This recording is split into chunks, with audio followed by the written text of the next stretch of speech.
Okay, so today we've come to the final class of this online Sunday Gita, which I started in the January of 2022.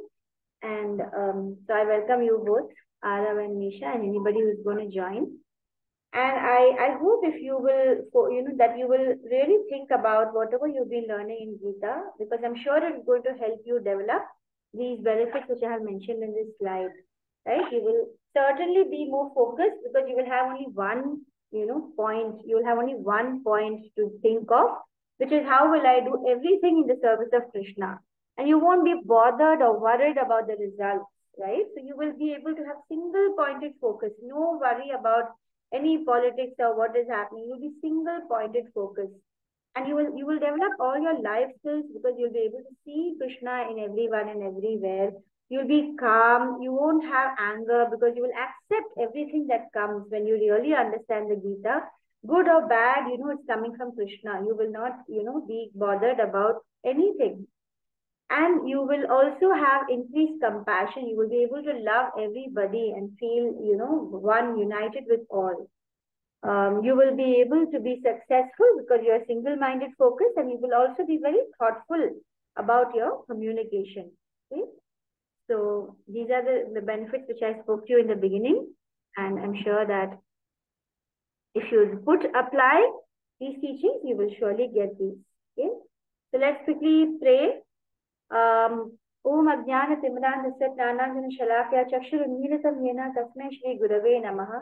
Nama Om Vishnu Padaya Krishna Preshtaya Bhutale Srimate Bhakti Vedanta Swamin Viti Namane. Namaste Saraswati Devi Gauravan Pracharne Nirvishesha Shunyavadi Pashyati Deshatarne. Jai Shri Krishna Chaitanya Prabhu Nityananda Shri Advaita Gadadhara Shri Vasadi Gaura Bhakta Vrinda. Say with me, Hare Krishna, Krishna Krishna, Hare Hare, Hare Ram, Ram Ram, Hare Hare. Okay. So chapter 18, children, is the Moksha Sannyasa Yoga. It's called the perfection of renunciation, or also called the Prapti Yoga. So this is the final chapter where Krishna will explain what exactly is sannyasa and what exactly is moksha sannyasa, what is perfection of renunciation, because Arjuna is again going to be asking. So as you can see in these chapters, in these divisions, first Krishna will summarize karma yoga and jnana yoga. Then he will again explain to us the three modes of nature. Then he will explain to us who is an ideal worker by explaining the varnashrama dharma and what is the Brahman platform. It's a very confidential knowledge which Krishna gives. And he says that how to get pure bhakti and how you can be in pure Krishna consciousness. And that will teach you the art of living, to teach you how to live your life perfectly. Okay? So first, Arjuna is again asking, he's asking, oh mighty armed one, I wish to understand the purpose of renunciation, tyaga, and renounced order of life, sannyasa. Should understand exactly what is tyaga and what is sannyasa as you listen to this chapter. Okay. So next he says, let me put it in the slideshow and let me know if you can see the slides as they are changing. Krishna is, and Arjuna is asking, the Supreme Personality of Godhead is replying. He is saying that, what is sannyasa?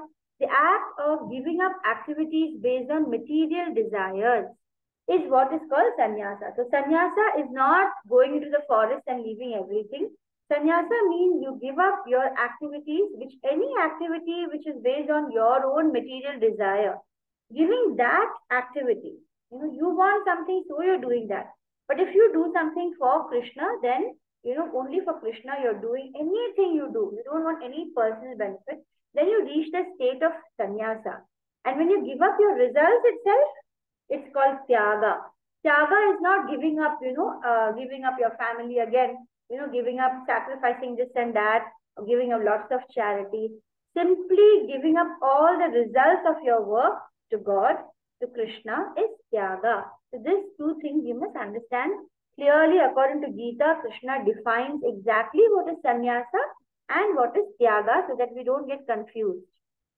And here Krishna is talking about the difference between a grihasthashram and grihamedi. So grihamedi is a person who, only focuses on his bodily whims, his desires, his needs, bodily needs of eating, sleeping, mating, and defending, and his family, his own family. He's only bothered about that. That is called a griha medi. But his grihasthashram is somebody who is, who knows that okay, this is a time for me to take care of my family, but he is still remembering his spiritual duties also. So some learned men say that all kinds of fruitive activity should be given up, but others say that you can maintain acts of sacrifice, charity, and penance. So these three who don't give up, they are in the grihasthashram.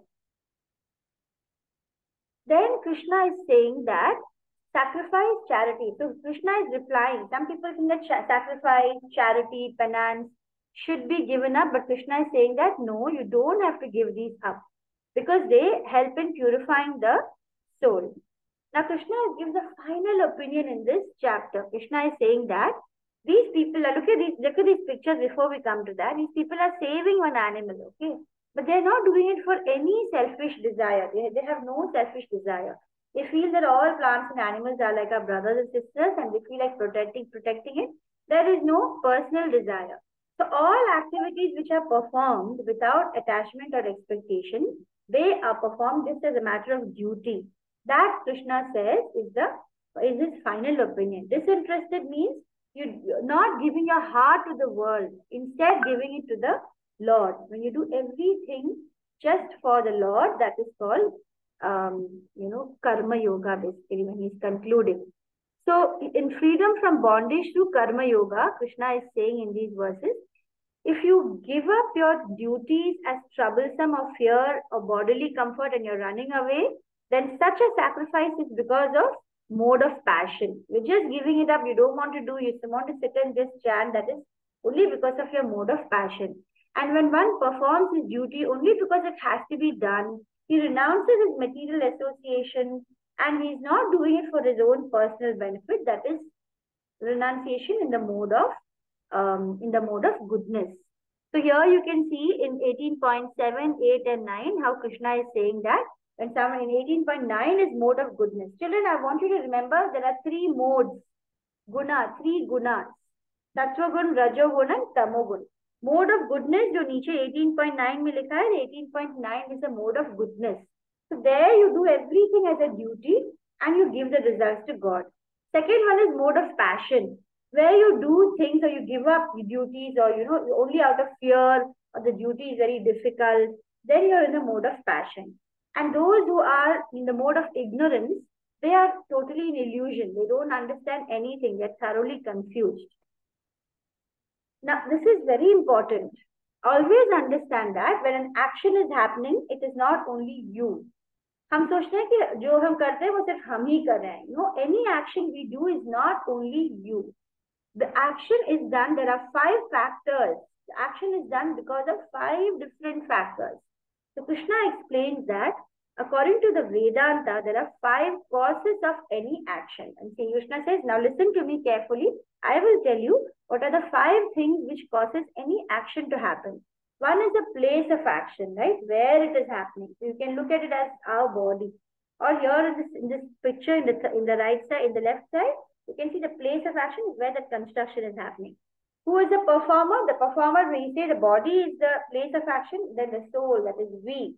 We are not the body, right? We are the soul. That is the performer. And here we can see the workers are the performers. The various senses, all our different senses is the third thing which is causing an action to happen. And the many kinds of endeavor, we don't always try in the same way. There are different ways of trying. Sometimes we are trying in the Rajogun, Tamogun, or in the Sattvagun. So there are different kinds of the endeavors, all the different activities, actions taking place by us and by everyone. All that makes an action happen. And finally, most important is Krishna's sanction. Without Krishna's sanction, it is not possible. Nothing will happen. Suddenly one big flood can come, or any action can be stopped by Krishna's will, right? So no action is possible without the sanction of the super soul. So we think, oh, I did this great thing, right? So here you can see in this slide, it's clearly saying that you're only 1/5 of the action. You think that, oh, I came first, or I learned piano myself, or I I can dance so beautifully. You think I am doing, I. But you're not the one. You're only one fifth. So don't be too proud of your achievements, or don't be very depressed about your failures also. Because you are not the only one in charge of any action. There are five things. And most important, there are material modes. The Sattvagun, Rajagun, and Tamogun are like material modes, like ropes. They are making us dance and move about. So this invisible web, you don't realize because you're so entangled in all the things happening around you, not connected to Krishna. You're being pulled by all these material modes. Actually, you're in complete entanglement.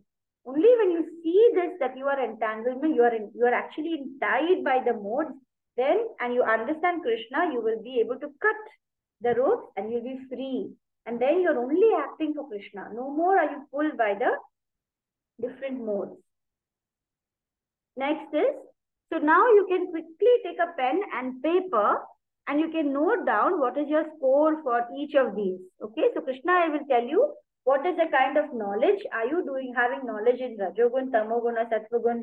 Are you having it in understanding, action, determination, happiness, all these things? You can quickly put a score.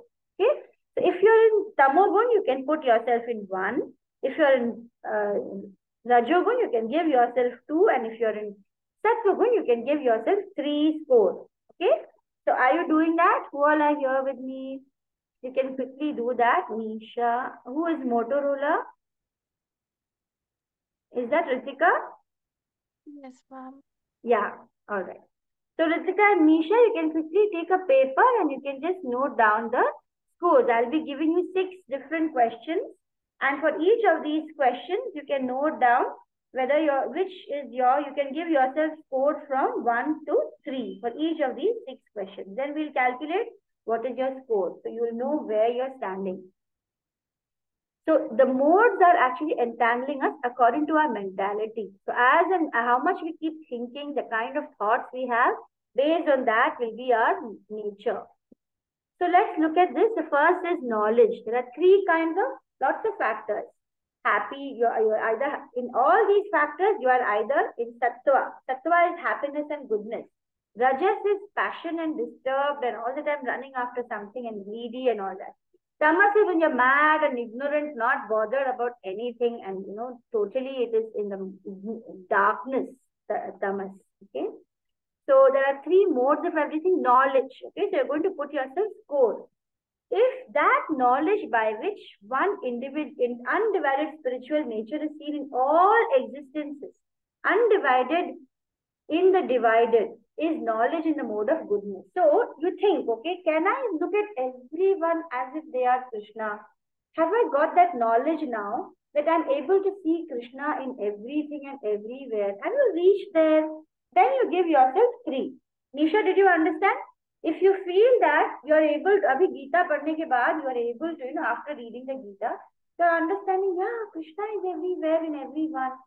Can I see everyone now as Krishna? That means your knowledge, you have got it fully. Because Krishna says that those who have highest knowledge, they can see Krishna everywhere equally. Then you give yourself 3. That knowledge by which, look at the 2, by which a different type of living entity is seen dwelling in different bodies. So you see that God is there in everyone, but you see them differently. You can't look at them equally.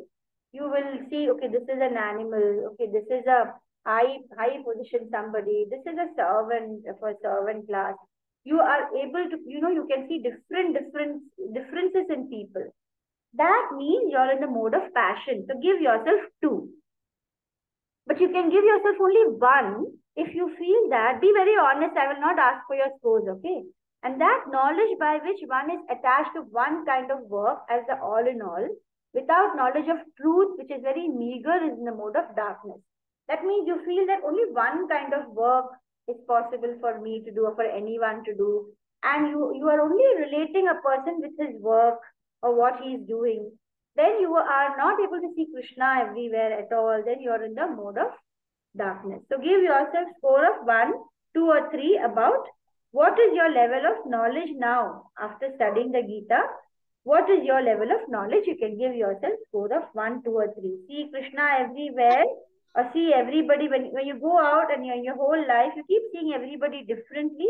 Or when you are able to only see the person, you're not even able to see Krishna at all. You're only able to see the different people and the different animals and the different things. You're not able to see that there is Lord in all.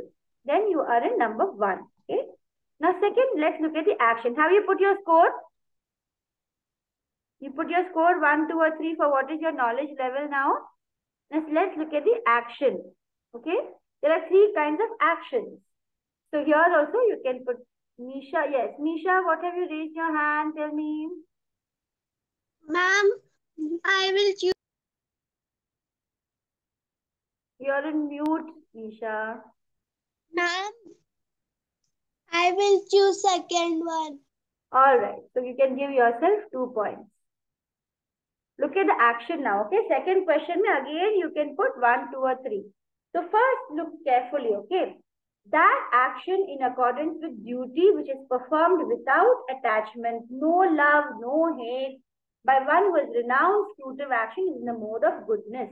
You just think, okay, when you're studying, when you're doing your work, are you able to think that and just, doing it because of duty? I don't have any love or hate and I don't have any attachment to results. अगर मैं जीतूं तो भी मुझे ठीक, I'm fine. अगर हारूं तो भी I'm fine. You have no attachment. It's all Krishna's, results belong to Krishna. I only have right on the duty. Then if you reach that level, be honest. If whatever you're doing, eating, playing, studying, are you able to think that this is I'm doing as a duty, I want to make Krishna happy, and I don't worry about the result at all, then your action is in the mode of goodness. But suppose you are, then you could give yourself 3 points. Okay, if you have no interest in the results, and you know that मैं अकेले ये काम नहीं कर रही हूँ, it's happening because of 5 things. You have all that understanding and you're doing your action, give 3 points. But when action is done because you want something, okay, I'm doing this dance because I want everybody to say, yeah, very good, and only then, for that you have a false ego. Or you're doing something because you want something material in return. All your action you're doing because you want something, then you are in 2, mode of passion. And if the third one, where you're considering your work as a bondage, action performed in ignorance and delusion without consideration of future bondage. You don't think about the consequence only. Arey, jo bhi hona hai, hona hai. No, you're not bothered at all about what's going to happen. You have no botheration about anything. You just do what you feel like. Arey, bindas raho, I am enjoying. That's it. If you have not bothered about your duty and you're not also running after something to get something in return, then, and if you're just living without any sense of duty and no botheration, what's going to happen? What are the consequences? Then you can give yourself only 1 point. Okay, so that is second is about action. Have you given your score for action? Honestly, how you're doing all your actions in your life? Have you given yourself scores? Yeah? Nisha, your hand is raised. You want to say something? Yes, Misha. Yes, ma'am. Ma'am, first that action one was second and this one is first. First, very good, Misha. Superb. Now let's see the third one, okay? Third one is what kind of a worker are you? Okay, a worker who is free from material attachments and false ego, enthusiastic and resolute, indifferent to success or failure. So you do your work with very josh and very determined you do your work. You don't have any material attachments. That means you don't think this is mine, ye meri hai, wo mera. You don't have any material attachment. You don't have false ego. You know that you're not the body. You know you're the soul. And so whatever you do it with lot of determination, resolute, very lot of enthusiasm, and no botheration about success or failure. That is a kind of worker you are. Then you can give yourself 3 points. Okay. Second is, but the worker who works attached to results. So if you're, he's very greedy, always envious. Usko kuch acha mil raha, so I am very envious. That person is, or you're very proud of what you are doing. And such a person is very impure. He's always moved by happiness and distress. If you're always working, you get something, you're so happy, you don't get it, you're sad. So you're full of passion. You only want to enjoy. You only want the fruits, and you want only whatever you do, you want to get some enjoyment. And if that doesn't happen, you're so sad. You are moved by happiness and distress.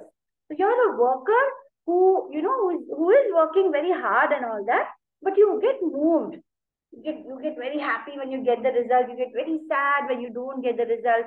So you're so fluctuating. You're a worker who is passionate but also greedy and also moved by happiness and distress. Then you're a point two. Or if you're a worker who's always engaged in against the injunction of scripture, Array, what is this Gita? What is it? You don't want to hear anything about Krishna. Very materialistic, very obstinate, cheating, and you love to insult others also. Very lazy. All the time saying kal karte, very morose. Arey, ye kya complaining, all the time complaining, all the time procrastinating, don't believe in God, only materialistic. Then you are a worker of the third type. You can give yourself only 1 point. Yes? Ma'am, Yeah. ma'am, what is the meaning of determination? Determination. Yes. Determination is, I will do it. Resolute and determination are similar. कि एक will होता है कि मुझे ये करना है, जरूर करना है, I will do it, I will surely do this. I will, you work, you have Yes. determination is when you feel that you must do something and you will follow it up. That is determination. Yes, ma'am. Okay. So here in 18.27, they've given a picture of how the worker who is attached to his work and fruits of work, he's very greedy, he just works for money, he just works for himself. This is the example of the worker in the, Rajogun. Sattvagun, from the beginning itself, this is about happiness, okay? It will come later, sorry. So let's look at the fourth question. Okay, fourth question is, what is your understanding? What is your intelligence level? There are 3 kinds of understanding. So Krishna says that understanding by which you know what should be done and what should not be done. What should I be afraid of? What should I not be afraid of? I should be afraid that I'm going to come again and again I have to be born. And what am I not afraid of? I'm fearless because Krishna is with me. What is binding? What is liberating? You know that if I do action with the fruit, result for fruit, desire for the fruit, then I'm bound. Or if I just give my action to Krishna, I'm free. You know all these things by reading the Gita now. Okay? So you are very clear in your understanding. You know what I should do. Because you know your duties. You're very clear. You have no confusion. Then you are in the mode of goodness. Look at the second one. Okay? That understanding by which you cannot distinguish between the religious way of life, irreligious, between action that should be done, action that should not be done. You're not clear. You always feel, maybe that's also okay, maybe this is also okay. You're not very perfect in your understanding. Then if you're confused about what is the right thing to do, then you're in the mode of passion.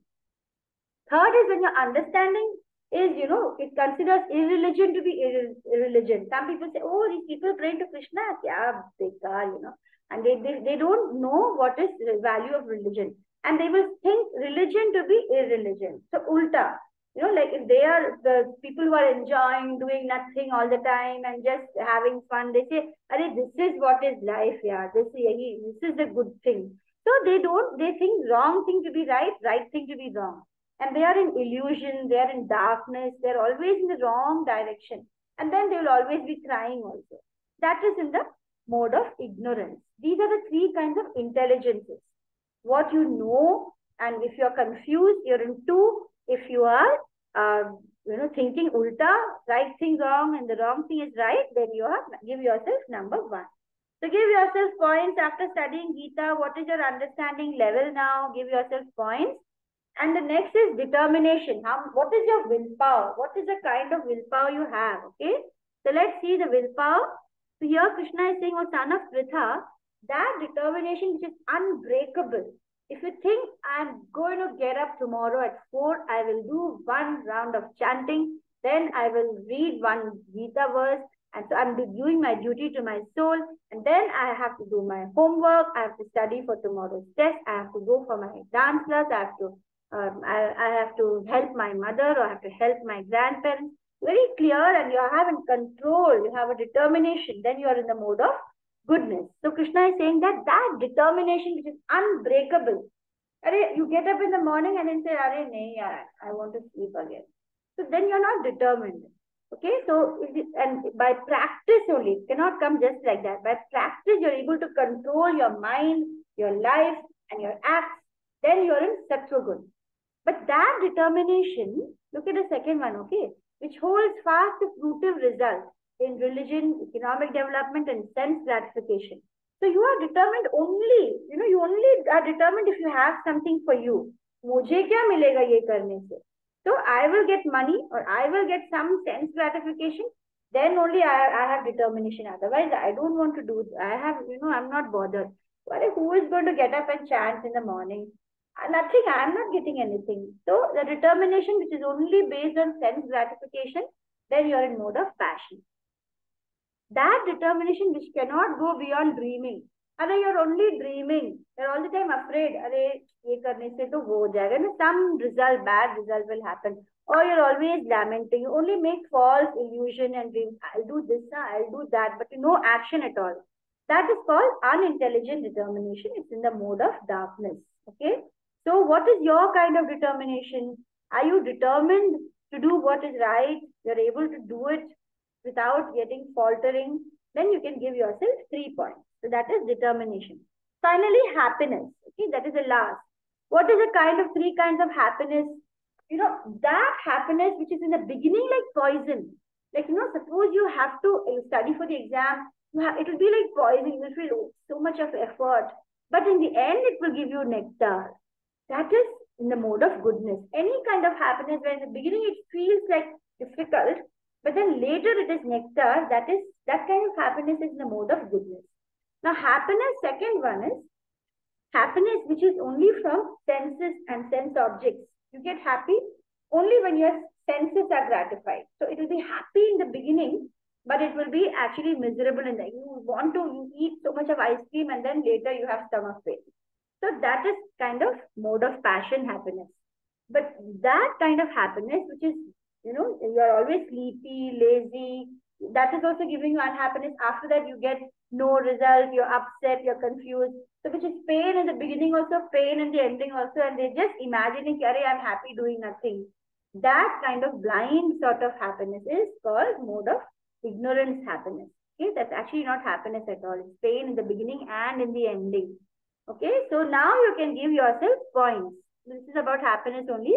In our search of happiness, we forget what is really needed for our lasting, beneficial, conducive spiritual life. So we should always think about that. Then our happiness will be in the Sattva Gun. Tamogun, they feel that they're happy, they're doing nothing and they're just sitting. Man, look at this man with a cigarette. He's thinking he's all the time happy, but he's in the mode of ignorance. Okay, so now you can check your results.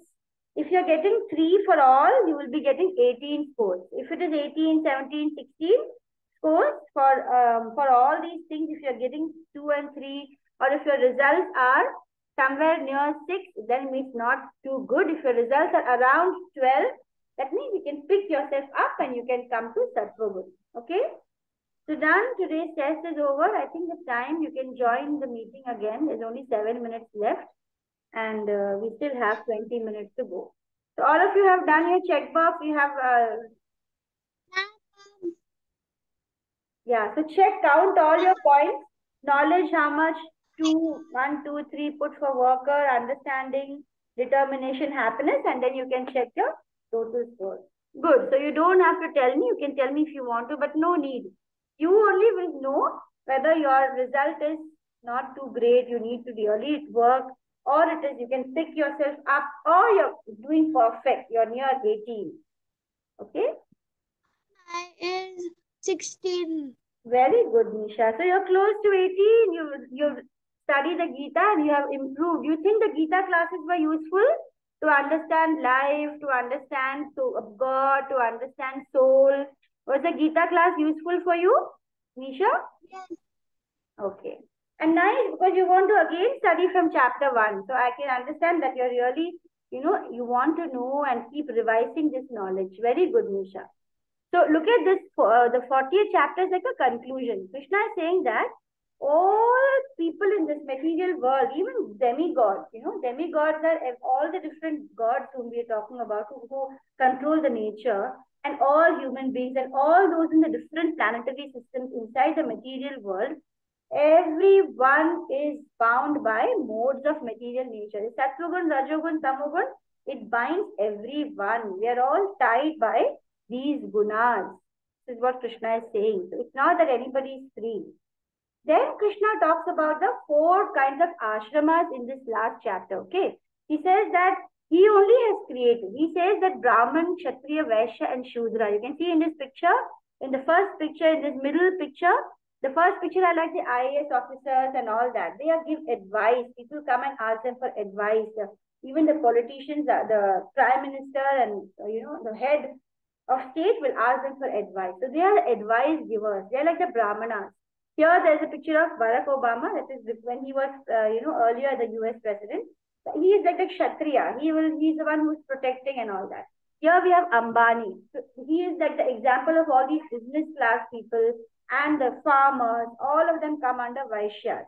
And Shudras are those who work. So no one is good or bad. Okay, everyone based on their nature, they will choose their different lines in life. But wherever they are, if they are attached to Krishna, actually they are, they are the best. That's the best sort of thing. Krishna has created this just so that everyone is able to do their work based on their own nature. Here, Krishna is again, he's explaining these 4 ashramas, and he's saying their qualities. What is the quality of someone who's in the Brahman class? They are peaceful. They have self-control. So you might find somebody who's acting like a Brahman, but he doesn't have these qualities, means he's actually not a Brahman. A Brahman is not by birth. The previous slide I've written here. The workers of different classes are not based on birth. आपके पापा ब्राह्मण है तो आप ब्राह्मण नहीं हो जाते हो. But people in this world, they are thinking like that. If your father is or your parents are working in Shudras, they have been in the Shudra class, they are doing some manual work, doesn't mean the child has to also be a Shudra. So it's based on the work that people do. Yes, Misha, you were saying something? Will be end. Meeting will be ending. Oh, meeting will be ending. So can you join again? So I'll finish this chapter today. Okay, so I just finished about this ashrama, and then we'll close the meeting and you can join again. Okay. So Krishna is saying that a Brahman is peaceful, self-control. He has austerity. Austerity means doing things, which are pure. For example, studying, or for you, whatever are your duties you do, they're all included in austerity. Purity. Purity means able to only be in Krishna consciousness. If you're envious, or you have desires, or you have sense of possession, all that is impure. Okay? You are tolerant. You can tolerate anything. Krishna says in chapter 2, whatever comes, good or bad, anything, you can tolerate. Tam Stitikshasva Bharat. You can tolerate. You are honest. You are wise. You know about religion, about God. You have knowledge. Then you're worth being a Brahmana. Now, what are the qualities of a Kshatriya? Like how we had seen there, like the administrator or the principal or those who are in administrative positions. They have to have heroism, power, determination, resourcefulness, courage. They should be able to have courage to go in battle when needed. They should be generous and great leadership qualities. Okay, and those who are doing farming, cattle service, business, they are Vaishyas, and those who are doing labor and service to others, they will come under Shudras. Okay, so Krishna is saying that no work is superior or inferior, because everybody, you can see all this is everybody, it's about the emotion. If you are able to do your work as a surrender to Krishna, that is the highest form. In any work you're doing, the work is not superior or inferior. Okay? And you should do only work which is your own. Don't try to do others' work. Okay, I am the sweeper, but I think, I can be a better boss. Let me do the boss's work. Or if you are the, some occupation you have, and suppose you are the teacher and you feel that, oh, that work I'm actually better, let me do that. Maybe you'll do that very well, but you should actually stick to what is your work, even though you do it not perfectly. What is your occupation? What are you supposed to do? Do that and do that as best as you can, even though it may not be perfect. None of us can be perfect. So Krishna says, very important message here. Do what you have to do. Don't try to do other people's work. Knowledge of the soul and understanding that Krishna is in everyone's heart as Paramatma, calling us back to him lovingly in the Gita, is all these things are revised in this, okay? So from this 54, so this is what I was telling you. Who is the Supreme Brahman? One who can see Krishna in everything, in every living entity, is the true Brahman. One who understands the Supreme Personality as he is only by devotional service. One can understand God only by devotional service. And when one is in full consciousness of Supreme Lord by devotion, then he will enter the kingdom of God. So here Krishna is now, this is a ray of hope for all of us. In all activities, Krishna says, just depend on me. Work for me and I will give you protection. Krishna is so loving. He will give us his love and protection. He will make us fearless. Okay, when you start practicing these things, you will be able to see it. So from aim of human life, we'll do in another meeting. Okay, please, three of you join again.